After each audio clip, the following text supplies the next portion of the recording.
Otu kolona, sina magate jitami yamaya no pinto, fadona rahibate,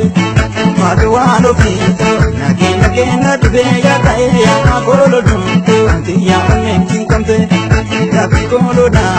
shagal duka zai kotume ya no pinto, bete sagoro rati, otu kolona,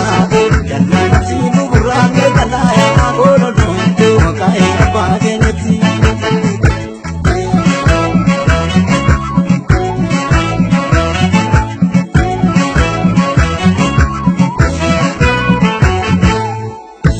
Facaate nyukote galchite namamaadho sanyii facaate nyukote galchite maali ta'uu fila kula kukente namamaadho maali ta'uu fila kula kukente